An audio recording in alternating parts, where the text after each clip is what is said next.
Hello बच्चों, कैसे हैं आप लोग। तो स्वागत है आज की हमारी क्लास में।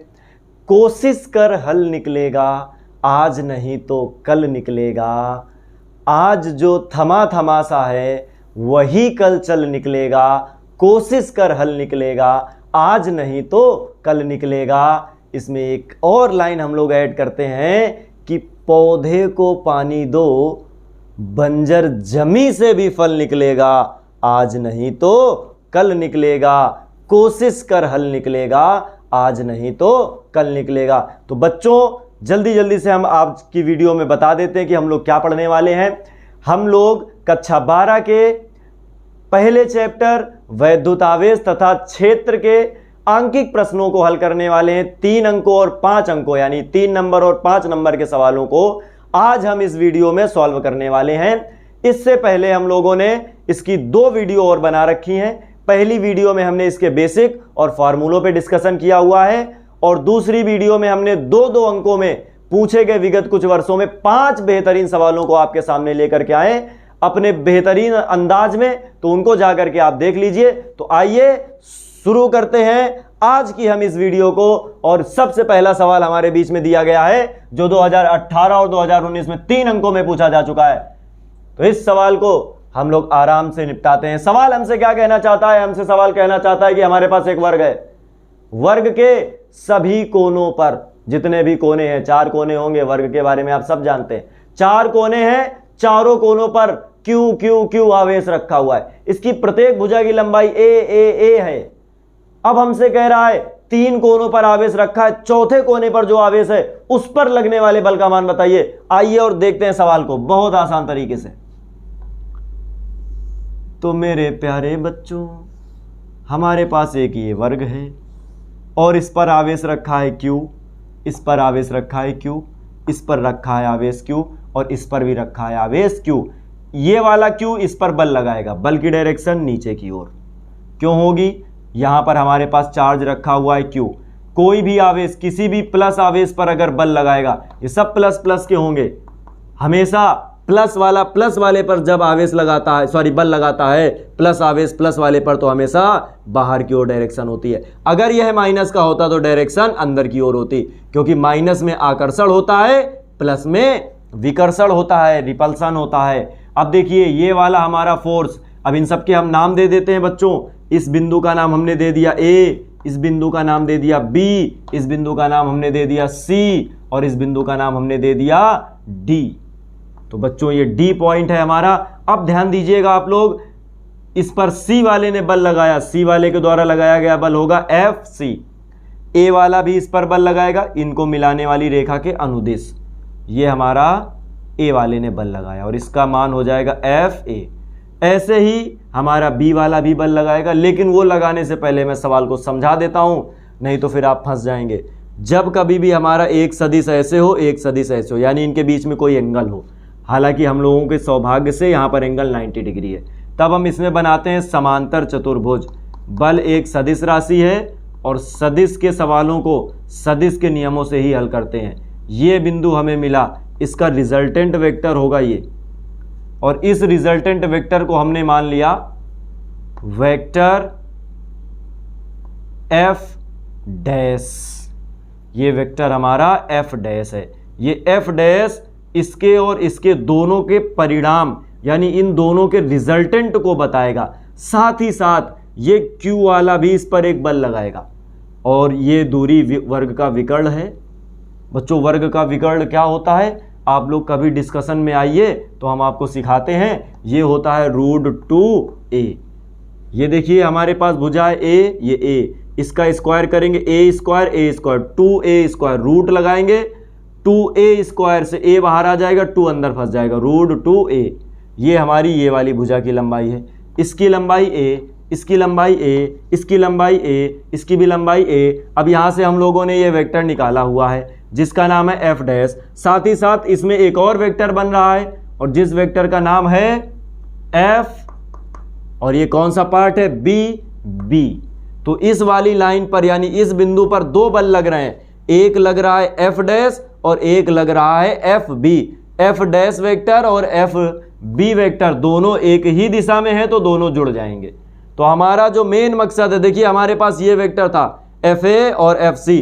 अब इस सवाल को मैं थोड़ा सा यहाँ पर बच्चों आप लोगों के लिए आसान करने के लिए इस पार्ट को मैं यहाँ बहुत अच्छे से डिस्क्राइब करने वाला हूँ। ये पार्ट इसका इंपॉर्टेंट पार्ट है और ऐसे पार्ट को अगर आप लगाते हैं तो बहुत सारे सवालों को आप आसानी से सॉल्व कर पाएंगे। तो आप देख रहे हैं अंकुश सर की पाठशाला और इसमें हम आपको सिखा रहे हैं तरीके। कभी भी हमारे पास किसी बिंदु पर दो वेक्टर हो जाएं, जैसे हमें दिया गया है FA और FC। अब हम इस बिंदु पर एक व्यक्ति इधर की ओर खींच रहा है, एक व्यक्ति इधर की ओर खींच रहा है। बच्चों एक आदमी इधर की ओर खींचता है, एक नीचे की ओर खींचता है। ये बिंदु बेचारा किधर जाएगा? ना तो इधर जाएगा ना तो इधर जाएगा, ये इस डायरेक्शन में जाएगा ऐसे। तो ये किस डायरेक्शन में जाएगा उसको पता लगाने के लिए हम बनाते हैं इसको समांतर चतुर्भुज। ये देखिए कॉन्सेप्ट, इसको ऐसे मिला दिया। अब ये वाले दोनों की वैल्यू बताएगा ये वाला, और इसका नाम हमने रख दिया F डैश, नाम रख दिया F डैश। अब बताओ कोई प्रॉब्लम इसमें?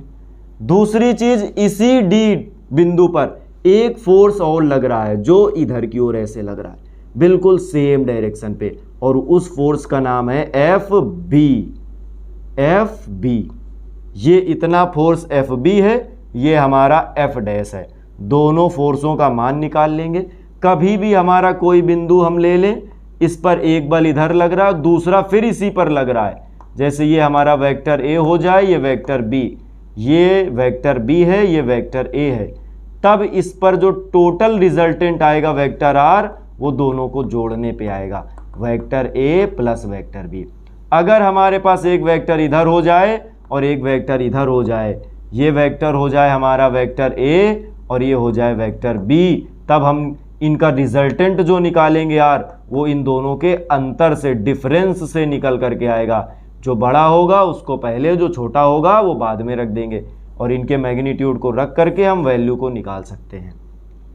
यहाँ पर आप देखिए एक वेक्टर उधर जा रहा है, दोनों एक ही साइड पे जा रहे हैं, दोनों जुड़ जाएंगे। तो ये सॉल्व करने का हमारे पास बेहतरीन सा तरीका है। तो चलिए आइए और देखते हैं इन तरीकों को। इसको आप कॉन्सेप्ट को समझ गए होंगे, बिल्कुल सेम डायग्राम यहाँ पर बना हुआ है। हमें दो बल निकालने, एक F डैश और एक FB, दोनों सेम डायरेक्शन में है, दोनों को जोड़ देंगे तो हमको D पर लगने वाला टोटल बल निकल आएगा। तो हम निकालेंगे D पर लगने वाला कुल बल। ध्यान दीजिए, बिंदु D पर रखे आवेश पर लगने वाला टोटल फोर्स, कुल बल, लगने वाला कुल बल F इक्वल टू, या F वेक्टर इक्वल टू, हमारे पास दो बल होंगे, एक होगा F डैश और एक होगा हमारे पास FB। ये टोटल बल की बात हो रही है। इनमें आप वेक्टर लगाएं अन्यथा न लगाएं, कोई दिक्कत नहीं, क्योंकि इनकी हमने डायरेक्शन को पहले ही मेजरमेंट कर लिया है। डायरेक्शन के बारे में हमने पहले ही इसमें डिस्कशन कर लिया है। तो F बराबर निकलेगा F डैश प्लस FB। तो हमें D पर जो टोटल फोर्स लग रहा है FD, उस पर हमें फोर्स निकालना है कि D पर टोटल फोर्स कितना होगा। हमने सपोज कर लिया है FD, तो FD की वैल्यू कितनी निकलेगी? F dash plus FB। अब इसकी वैल्यू हमें निकालनी है दोनों की और समीकरण में रख देना है। चलिए देखते हैं। सबसे पहले हम लोग निकालते हैं FB की वैल्यू, B के द्वारा D पर लगने वाला बल, यानी FB बराबर कूलाम के नियम से, कूलाम के नियम से। और कूलाम का नियम जिसको नहीं आता है बच्चों, वो नहा धो करके हमारे वीडियो को देखो जा करके, पार्ट नंबर 1 को। हाँ, नहा धो के देखेंगे तो ज़्यादा समझ में आएगा। तो FB की हम बात कर रहे हैं। FB बराबर होगा 1/4 पाई एप्सिलॉन नॉट। बेटा ये तो बहुत कठिन चीज़ है, पार्ट नंबर 1 में आपको इसके बारे में बहुत बढ़िया हमने समझाया हुआ है। आप नहा धो के वीडियो को ज़रूर देखे जा करके। तो FB बराबर 1/4 पाई एप्सिलॉन नॉट। तो प्यारे बच्चों, हम लोग डिस्कशन करने वाले हैं कि इसके बाद हम क्या करें भाई। इसके बाद हम लेते हैं आवेश। इसके बाद हम डिस्कशन करने वाले हैं बच्चों कि एफ बी बराबर 1/4πε0। अब आवेश कहाँ कहाँ का आवेश, कहाँ से कहाँ बल लग रहा है, बी से डी पर लग रहा है, इसका आवेश इसका आवेश, क्यू क्यू, आवेश में टेंशन ही नहीं लेना, दोनों क्यू क्यू, तो आएगा Q into Q, Q square, upon में इनके बीच की दूरी का स्क्वायर, बीच की दूरी है √2a, √2a का स्क्वायर। तो बच्चों आ जाएगा F B equal to 1/4πε0 Q square upon 2a square. मैंने क्या बताया, ये कॉन्सेप्ट अगर आपने समझ लिया, एक बार और देख लो भाई, ये वाला आवेश इस पर बल लगाएगा इस डायरेक्शन में क्योंकि दोनों प्लस हैं, ये वाला इधर लगाएगा, तो इनका जो परिणामी होगा वो इस डायरेक्शन पर होगा, और उसको हमने मान लिया एफ डैश वेक्टर, वो हम निकालेंगे आसान तरीके से, आसान भाषा में। फिर ये वाला भी इस पर इसी डायरेक्शन पर बल लगाएगा और उसकी वैल्यू कितनी होगी, एफ बी वेक्टर। तो एफ बी की वैल्यू हम लोगों को निकाल लेनी है और वो हम लोग निकाल रहे हैं, दोनों को जोड़ देंगे तो टोटल डी पर फोर्स निकल आएगा। तो देखते हैं बच्चों हम लोगों ने देखा कि ये निकल करके आ गया, एफ बी की वैल्यू आ गई। अब हम लोग देखते हैं कि हम एफ डैश की वैल्यू कैसे निकाल सकते हैं। एफ डैश को निकालना है तो डायग्राम को ध्यान से देखो बेटा, हमारे पास ये दो वेक्टर हैं जिनमें से एक है एफ ए और एक है एफ सी। इनको हमने परिणामी निकाला हुआ है, परिणामी वेक्टर क्या हो जाएगा, ये वाला, ये है एफ डैश वेक्टर। तो एफ डैश की वैल्यू हमें निकालनी है, यहाँ से यहाँ तक की वैल्यू है एफ डैश, यहाँ से यहाँ तक की वैल्यू होती है एफ ए, यहाँ से यहाँ तक की वैल्यू होगी एफ सी। तो हमें इसकी वैल्यू निकालनी है, ये 90 डिग्री मान लो, ये कर्ण हो जाएगा, एक लंब हो जाएगा, दूसरा आधार, पाइथागोरस प्रमेय लगाएंगे। तो हमें एफ ए का मान मालूम होना चाहिए और एफ सी का मान मालूम होना चाहिए। एफ ए और एफ सी का मान हम लोग देखिए बच्चों बहुत आसानी से एक लाइन पे निकालते हैं। एफ सी बराबर 1/4πε0, एफ सी बराबर 1/4πε0, दोनों आवेश क्यू स्क्वायर, बीच की दूरी इनके एफ और सी की बात कर रहे हैं, सॉरी एफ सी की बात कर रहे हैं, सी के द्वारा डी पर लगाया गया बल एफ सी, दोनों आवेश Q1 का मान Q है, Q2 का मान Q है, इनके बीच की दूरी स्मॉल a है, दूरी का स्क्वायर a स्क्वायर। सेम यही वैल्यू निकल करके आएगी किसकी, एफ ए की, तो दोनों की वैल्यू सेम है। तो हम यहाँ से निकाल लेते हैं और इसकी नॉमेनक्लेचर कर देते हैं। डी है ए बी सी डी, ई ना लो, ले लेते हैं इस पॉइंट को P Q R, और ये वाला त्रिभुज ले लेते हैं D R Q में, त्रिभुज D Q R या D R Q में। तो देखिएगा त्रिभुज D R Q में, D R Q में हम लोग बना चुके हैं, इसका मान भी देखिए D R Q, ये 90 डिग्री है। D R Q में कर्ण का स्क्वायर बराबर लंब का स्क्वायर प्लस आधार का स्क्वायर। कर्ण कितना दिया गया है हम लोगों को, F dash vector equal to लंब कितना दिया गया है, एफ ए हमारा एफ ए दिया गया है, और आधार कितना दिया गया है, एफ सी स्क्वायर। बेटा स्क्वायर हटाएंगे रूट लगा देंगे, उससे पहले इसको हम थोड़ा सा हल कर लेंगे। कैसे हल करेंगे, एफ डैश का स्क्वायर इक्वल टू, इसकी वैल्यू दी गई है 1/4πε0 Q square upon A square, दूसरे वाले की वैल्यू भी सेम यही दी गई, इसमें लगा हुआ है स्क्वायर, 1/4πε0 क्यू स्क्वायर ए स्क्वायर, इसमें भी लगा हुआ है स्क्वायर। एक ही वैल्यू दो बार लिखी हुई है तो हम लिख देंगे 2 गुणे में 1/4πε0 Q square upon A square का होल स्क्वायर। मतलब समझिए यही वैल्यू सेम एक बार और लिखी है तो हमने 2 बार इसको लिख दिया, कोई दिक्कत थोड़ी है। स्क्वायर हटाएंगे रूट लगाएंगे। अब बच्चों रूट से क्या क्या बाहर आ सकता है आप देख सकते हैं। एफ डैश बराबर हमारा निकल करके आएगा एफ डैश इक्वल टू 2 तो बाहर आ नहीं पाएगा तो ये बेचारा √2 फंस जाएगा अंदर। बाहर क्या बचेगा 1/4 pi epsilon naught Q square upon A square, Q square upon A square root 2। ये वैल्यू निकल करके आ गई एफ डैश की। एफ डैश का मान मालूम, एफ बी का मान मालूम। तो बच्चों बोर्ड में थोड़ी जगह कम है, इतना आप लोग छापो, उसके बाद जरा रुकिएगा 1 मिनट, स्क्रीनशॉट बेटा, स्क्रीनशॉट मार लो इसका। ये बात, चलिए देखते हैं जरा आगे। अब तो बच्चों देखते हैं जरा इसके सॉल्यूशन को, थोड़ा सा जगह बना लेते हैं और फिर इसमें मज़ा आने वाला है। तो हमारे पास एफ बी की वैल्यू है, ये देखिए, और एफ डैश की वैल्यू है। दोनों को समीकरण 1 में रख देंगे। समीकरण 1 में, समीकरण 1 से, समीकरण 1 में क्या है एफ डी, एफ डी बराबर आएगा एफ डैश की वैल्यू क्या है 1/4 pi epsilon naught Q square upon A square root 2। साथ ही साथ प्लस एफ बी की वैल्यू कितनी है 1/4 pi epsilon naught Q square upon 2a square. दोनों से क्या कॉमन है बच्चों, दोनों से क्या कॉमन हम लोगों को मिल रहा है 1/4 pi epsilon naught Q square ए स्क्वायर। बचेगा क्या हमारे पास रूट 2 प्लस 1/2। देखो इससे हमने ये वाला पार्ट कॉमन कर लिया, इस वाले से हमने ये वाला पार्ट कॉमन कर लिया, तो यहाँ 2 बचेगा, यहाँ रूट 2 बचेगा। यहाँ पर एक एलसीएम ले लेंगे तो बच्चों हमारा फाइनल आंसर निकल करके आएगा एफ डी बराबर 1/4 pi epsilon naught Q square A square in bracket 2 1 जा 2 का मल्टीप्लाई कराएंगे तो आएगा 2 रूट 2 प्लस 1। और यही हो गया हमारा डी पर लगने वाला टोटल फोर्स, यही है हमारा आंसर।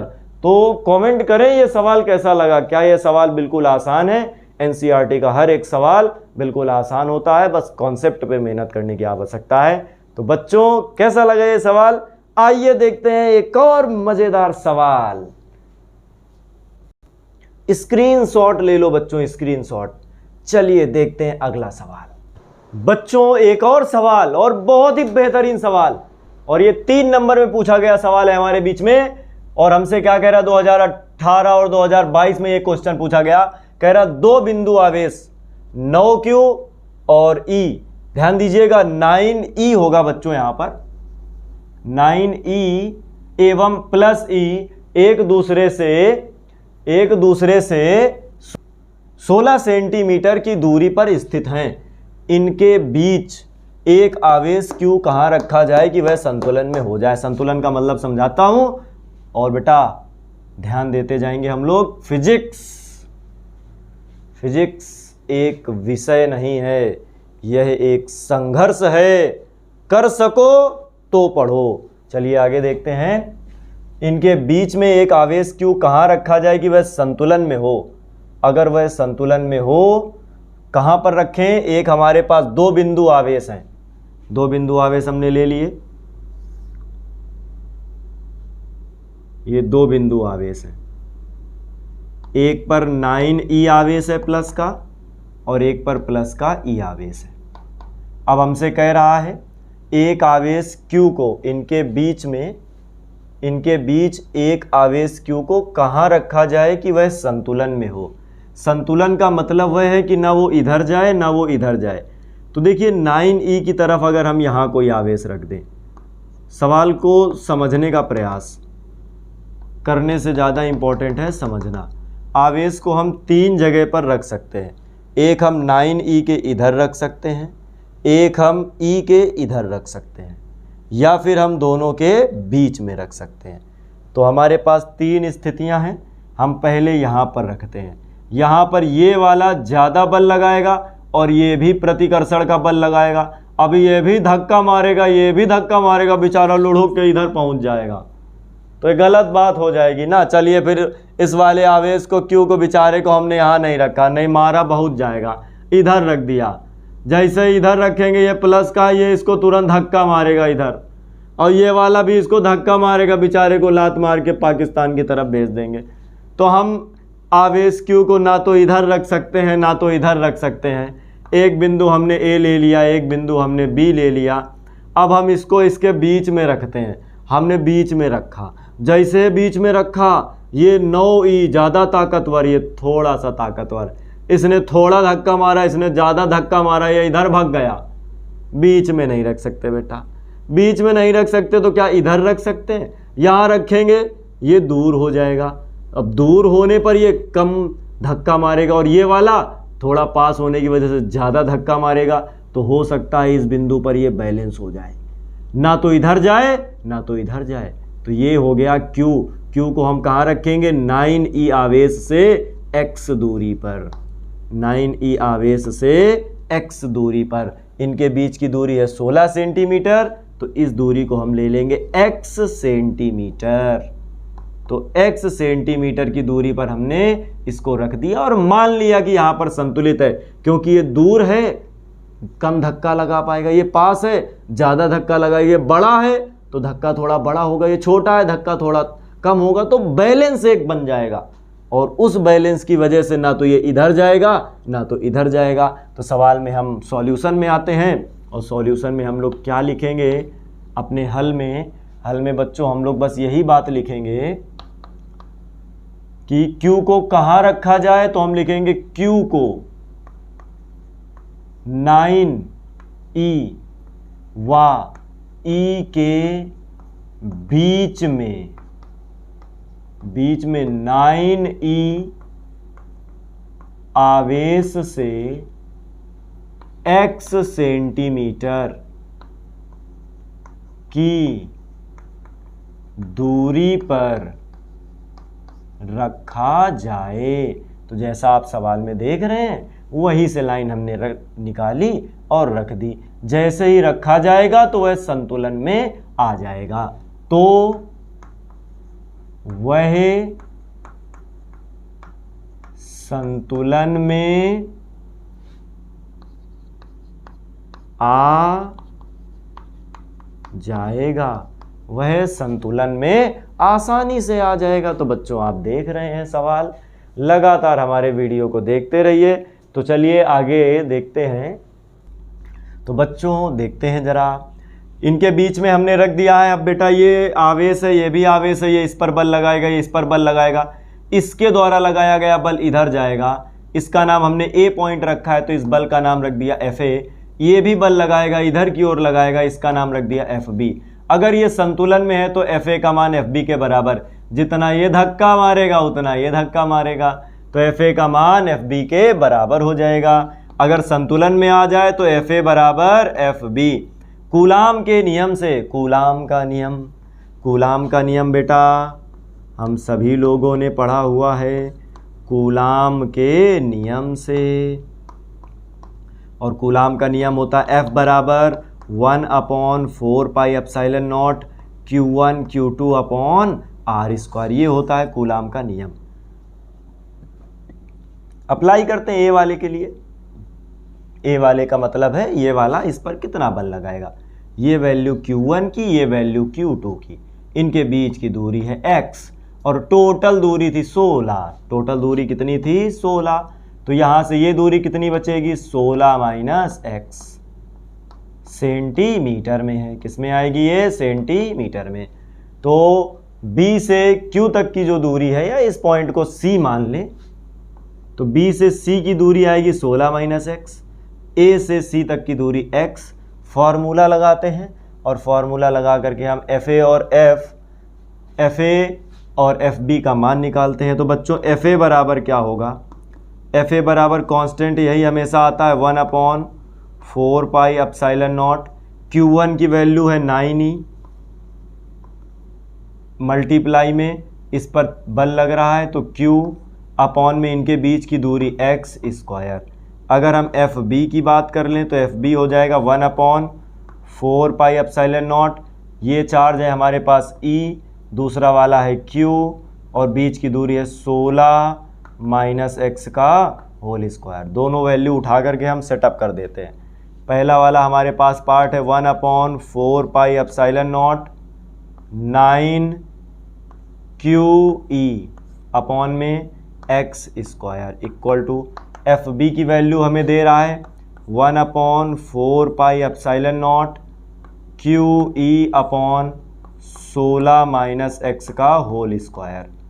तो बच्चों देखिए 9 क्यू ई से Q E cancel, 1/4 pi epsilon naught से ये कैंसिल। अब हमारे पास बचा क्या, ये बचा 3 × 3 यानी 3 का स्क्वायर और ये एक्स स्क्वायर। तो हम इसको लिख सकते हैं 3/x का होल स्क्वायर इक्वल टू ये आएगा 1/16 माइनस एक्स, 1 का स्क्वायर इसका स्क्वायर, तो टोटल होल स्क्वायर। स्क्वायर हटाएंगे रूट लगाएंगे, या इधर से स्क्वायर हटाओ इधर रूट लगा दो, जैसी आपकी इच्छा हो वैसा आप काम कर सकते हैं। इधर से आपने स्क्वायर हटाया इधर रूट लगा दिया, या घाते बराबर हों तो आधार बराबर होते हैं, तो आ जाएगा 3/x बराबर 1/16 माइनस एक्स। क्रॉस मल्टीप्लाई करा देंगे, x का गुणा 1 से कराएंगे या 16 माइनस एक्स का गुणा 3 से कराएंगे। तो सबसे पहले हमने देखा 16 माइनस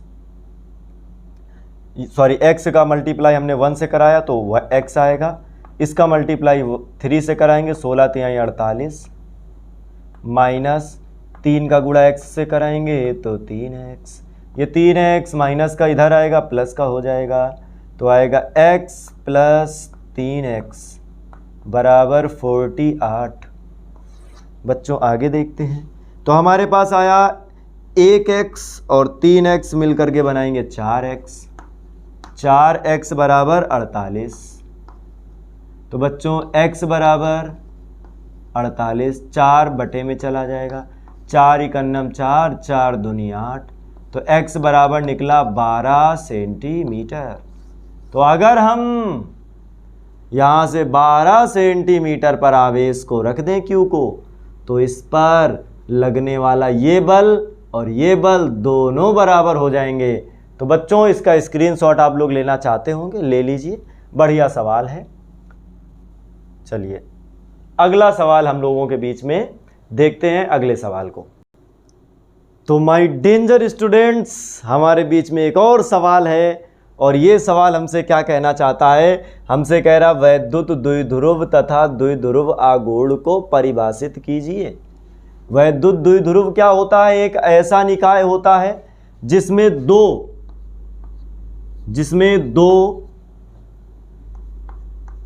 आवेश हमारे पास हों जो अल्प दूरी 2l पर रखे हों, दो आवेश जो समान हो और प्रकृति उनकी विपरीत हो। तो दो समान किंतु विपरीत प्रकृति के आवेश अल्प दूरी 2l पर रखे जाते हैं, इस निकाय को वैद्युत द्विध्रुव कहते हैं। और वैद्युत द्विध्रुव आघूर्ण क्या होता है, इन दोनों में से किसी एक आवेश के परिमाण और उनके बीच की अल्प दूरी के गुणनफल को वैद्युत द्विध्रुव आघूर्ण कहते हैं, और इसको निकाल करके हम लोग लाते हैं 2ql। तो ये वैद्युत द्विध्रुव और वैद्युत द्विध्रुव आघूर्ण हो गया। हम लोग अब आगे इसके दिए गए एक सवाल पे चर्चा करते हैं। सवाल हमारे पास क्या है, सवाल हमसे कह रहा है अच्छा वैद्युत द्विध्रुव और द्विध्रुव आघूर्ण को परिभाषित कीजिए, थ्योरिकल प्रश्न था। इसके बाद हमसे सवाल कह रहा 2 × 10⁸ कूलाम मीटर, 2 × 10⁸ कूलाम मीटर द्विध्रुव आघूर्ण। तो हमें सवाल में सबसे पहले क्या क्या रीडिंग दी गई है उसे निकाल लेना चाहिए। हमसे कह रहा है द्विध्रुव आघूर्ण, उसको हम P से लिखते हैं। P बराबर हमको वैल्यू दे रहा है 2 × 10⁻⁸ कूलाम मीटर, ये डैश लगा होता है कूलाम मीटर। कह रहा है का वैद्युत द्विध्रुव 2 × 10⁵ वोल्ट प्रति मीटर के एक समान विद्युत क्षेत्र से, हमें वैद्युत क्षेत्र दे रहा है, E की वैल्यू दे रहा है 2 × 10⁵ वोल्ट पर मीटर। वैद्युत क्षेत्र की एक यूनिट वोल्ट पर मीटर भी होती है, और ये हम कहाँ से निकालते हैं, अपने वेद पुराणों से। वेद का मतलब होता है V बराबर ED, V बराबर ED, D होता है डिस्प्लेसमेंट। E की वैल्यू निकालनी है तो आएगा V/D, V होता है वोल्टेज तो आएगा वोल्ट, और ये हमारा डिस्प्लेसमेंट होता है, इसकी यूनिट आएगी मीटर। तो वोल्ट पर मीटर हमारी इलेक्ट्रिक फील्ड की इंटेंसिटी यानी वैद्युत क्षेत्र की जो तीव्रता है उसका मात्रक होता है वोल्ट पर मीटर। तो इसको देख करके भी हम बता सकते हैं कि ये क्षेत्र की तीव्रता है। एक समान वैद्युत क्षेत्र से थीटा कोण पर, यानी थीटा की वैल्यू हमें दे रहा है 30 डिग्री, 30 डिग्री के कोण पर झुका है।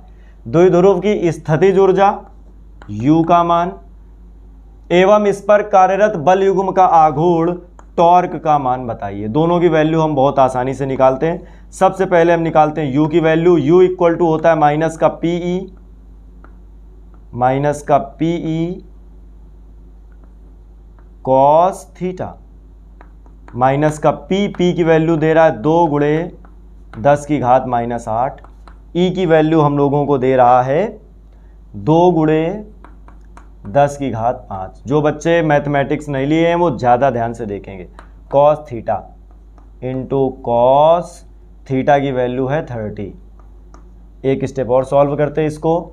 आ जाएगा माइनस का 2 2 ज़ा 4, 4 गुणे 10 की घात 8 में से 5 चला गया माइनस का 3, 8 में से 5 जाएगा माइनस का 3। कॉस 30 का मान आएगा √3/2, तो 2 से इसको काट देंगे तो आ जाएगा 2। तो हमारे पास इसकी U की वैल्यू निकल करके आएगी माइनस का 2√3 इंटू 10 की पावर -3। स्थितिज ऊर्जा की यूनिट होती है जूल, तो ये एनर्जी निकल करके आ गई जूल में। ये देख सकते हैं आप लोग, ये हमारी वैल्यू निकल आई। इसकी यूनिट क्या होगी? जूल। इसमें कोई प्रॉब्लम आपको होनी नहीं चाहिए। फॉर्मूला कैसे पता करेंगे? जा करके हमारा लेक्चर नंबर 1 पार्ट नंबर 1 आप देखिए और फॉर्मूले को कर लीजिए वहाँ से। इसके बाद देखते हैं, हमसे कह रहा टॉर्क बताओ। भैया टॉर्क होता है टाउ बराबर PE साइन थीटा। ये तो हम लोगों ने बचपन में पढ़ा था। P की वैल्यू दे रहा है 2 इंटू 10 टू पावर -8। E की वैल्यू हमको दे रहा है 2 into 10 to power 5। Cos theta sine theta sine 30, तो आ जाएगा 2 2 ज़ा 4 इंटू 10 टू पावर -8 में से 5 चला गया 3। साइन 30 की वैल्यू होती है 1/2। कॉस 30 का मान √3/2, साइन 30 का मान 1/2। 2 से इसको डिवाइड कर देंगे तो आएगा 2, आ जाएगा 2 इंटू 10 की पावर -3। और टॉर्क का जो यूनिट हम लोग निकालेंगे बल युग्म के आघूर्ण की, वो हम लोग क्या निकालेंगे? ध्यान से देखते हैं बच्चों, एक बार बच्चों देखते हैं ज़रा टॉर्क के बारे में। टॉर्क की यूनिट हम लोग भूल जाएंगे तो हम लोग कर कैसे पाएंगे? टाउ बराबर होता है हमारे पास लगने वाला बल, किसी एक सिरे पर लगने वाला बल एवं दोनों बलों के बीच की दूरी। तो बल का मात्रक क्या होता है?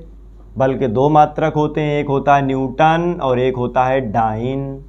तो न्यूटन दूरी का मात्रक मीटर, तो न्यूटन मीटर, इसकी यूनिट हम लोगों ने निकाल ली। तो बच्चों हम लोगों ने देखा और कितने आसानी से हमने इस सवाल को सॉल्व किया। आप लोग स्क्रीनशॉट इसका ले सकते हैं। स्क्रीनशॉट आपका हो गया। आइए देखते हैं हम लोग अगला सवाल। प्यारे बच्चों, पेश है हमारे पास एक और ही बहुत ही मज़ेदार सवाल। और सवाल देखिए क्या कहना चाहता है हमसे। सवाल हमसे कहना चाहता है कि हम 2023 में 3 नंबर में आ चुके हैं। अगर हमको नहीं लगाओगे तो बहुत पछताओगे। तो देखते हैं, सवाल कह रहा चित्र में दर्शाए गए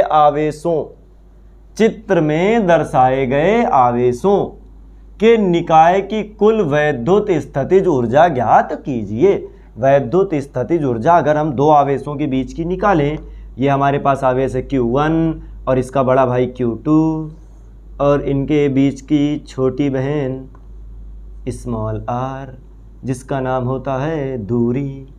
तो अगर हम इस निकाय की स्थितिज ऊर्जा U की बात करें तो बच्चों कुछ कूलाम के नियम में इसमें हम लेके चलेंगे 1/4 पाई एप्सिलॉन नॉट। इस आवेश और इस आवेश का मल्टीप्लाई करा देंगे Q1 Q2 और इनके बीच की दूरी से भाग कर देंगे, तो ये इस निकाय की स्थितिज ऊर्जा बन जाएगी। अब इसमें हम देखना चाहते हैं इसे हमारे पास कितने निकाय हैं, 1 2 3, इसकी स्थितिज ऊर्जा हमने ले ली U1, इसकी स्थितिज ऊर्जा U2 और इस वाले की स्थितिज ऊर्जा U3। तो इस निकाय की कुल स्थितिज ऊर्जा सॉल्यूशन में देखते हैं बच्चों। ये आज की क्लास का हमारा लास्ट सवाल। निकाय की कुल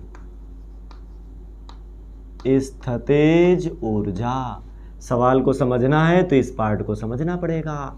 कुल स्थितिज ऊर्जा U बराबर U1 plus U2 plus U3। कुछ लोग कह रहे हैं सर बिना देखे ऐसे जोड़ दिया। स्थितिज ऊर्जा एक अदिश राशि है और स्केलर क्वांटिटी में डायरेक्शन मैटर नहीं करती है। और बच्चों अगर डायरेक्शन मैटर नहीं करती है तो डायरेक्शन लेने की भी कोई ज़रूरत नहीं है। तो U1 U2 U3 सब का मान निकालेंगे एक एक करके। तो सबसे पहले U1 का मान निकालते हैं। U1 बराबर फार्मूला इधर से आएगा। फार्मूले में वैल्यू क्या होती है? 1/4 पाई एप्सिलॉन नॉट की वैल्यू होती है 1/4 पाई एप्सिलॉन नॉट 9 गुणे 10 की घात 9। Q1 Q2 1 वाले के लिए ये गुणे ये 2Q और Q तो आएगा 2Q स्क्वायर, वो भी माइनस का। तो आएगा माइनस का 2Q स्क्वायर अपॉन में इनके बीच की दूरी क्या है A। ये हमारा U1 का मान निकल आया। अरे U निकालते ना डायरेक्ट। ये हमारा U1 का मान प्लस U2 का मान बच्चों दूसरे वाले में जाते हैं, फिर से वही घटना घटेगी, सेम टू सेम वैल्यू आ जाएगी। तो आएगा 1/4 पाई एप्सिलॉन नॉट माइनस का 2Q स्क्वायर अपॉन A। फिर बच्चों तीसरी वैल्यू में आते हैं प्लस U3 का मान ये भी माइनस माइनस माइनस प्लस, तो 1/4 पाई एप्सिलॉन नॉट आ जाएगा Q स्क्वायर अपॉन में A। क्या कॉमन है सबसे? जो भी कॉमन है उसको कर लीजिए। तो आएगा 1/4 पाई एप्सिलॉन नॉट और बच्चों क्या कॉमन है इसमें? Q square upon A। अब हमारे पास क्या बचने वाला है?